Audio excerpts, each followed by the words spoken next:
Prontos para mais uma aula?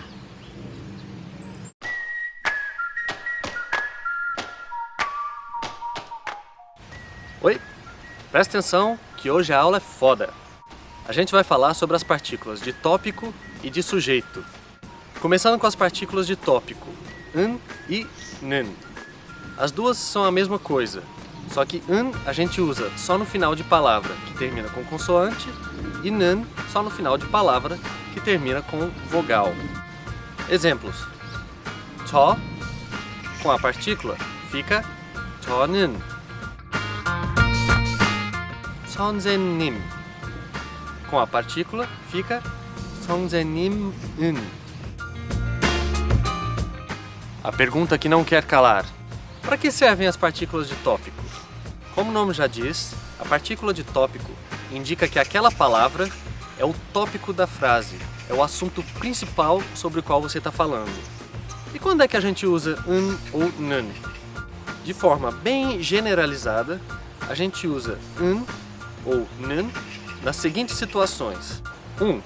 Quando a palavra é sujeito do verbo ser e na afirmativa. 저는 브라질 사람이에요. 선생님은 한국 사람이에요. 2. Quando se quer enfatizar a palavra tópico na frase.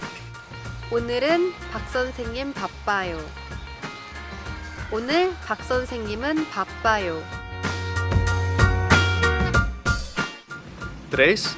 Quando se faz uma pergunta do tipo: e você? E quanto a você? 피곤해요? 네, 피곤해요. 선생님은요? 배고파요? 네, 배고파요. 앵희끼는? Só lembrando que, para ser educado, depois da partícula de tópico, neste caso, a gente coloca o yo no final, e o yo indica educação, polidez. Agora vamos à partícula de sujeito, i e ka. A função delas é a mesma, só que i só vem depois de palavra que termina com consoante e ka só vem depois de palavra que termina com vogal. Exemplos: 학생 fica 학생이. 남자 fica 남자가. E para que serve? A partícula de sujeito serve para marcar o sujeito. Uau, que surpreendente! Mas quando é que a gente usa i ou ka? De forma generalizada, i ou ka aparecem nas seguintes situações. 1. Quando usamos adjetivos para descrever o sujeito, mas sem marcar muito. 이 여자가 예뻐요. 부산이 멀어요. 이 가수가 통통해요. 이 학생이 똑똑해요. 2. Em frases negativas com o verbo ser, também sem marcar muito. 일한 사람이 아니에요. 여자친구가 아니에요. 선생님이 아니에요. 마리아가 아니에요. 3. Para marcar o sujeito de uma ação, deixando claro qual é o sujeito daquela frase. 누가 운전해요? 이 친구가 운전해요. 누가 가요? 선생님이 가요. Uma grande diferença entre i, ka e n é que i, ga pode ser usado somente para marcar o sujeito, enquanto e n podem ser usados para marcar praticamente qualquer palavra numa frase, fazendo com que aquela palavra vire o tópico principal. É natural que no início a gente se confunda entre quando usar ou não iga e 는, mas aos poucos você vai pegando o jeito. Só ter calma. A boa notícia é que se na hora de falar der branco, você não sabe qual partícula usar, você simplesmente pode não usar partícula nenhuma. A única diferença é que a frase vai ficar seca, sem ênfase em nada, mas a pessoa vai entender o que você está dizendo.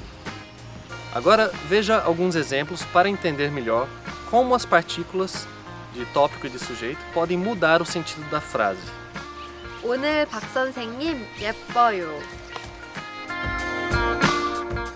오늘 박 선생님이 예뻐요.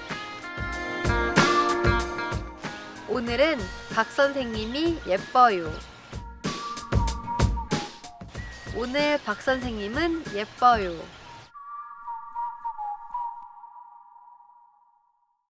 Para finalizar essa lição, é importante saber que a palavra eu em coreano, que tem duas formas, uma mais humilde e outra mais informal, ela sofre algumas mudanças quando a gente aplica a partícula do sujeito.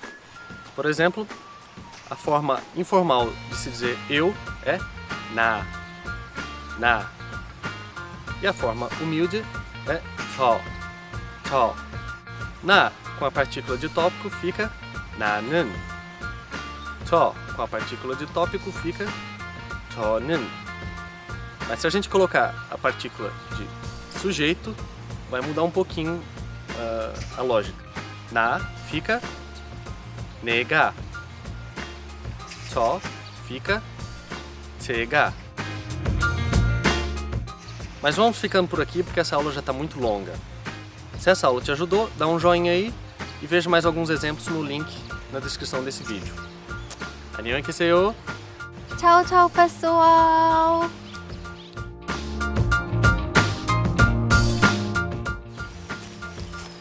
Prontos para para mais uma? Prontos para aula. Mais uma.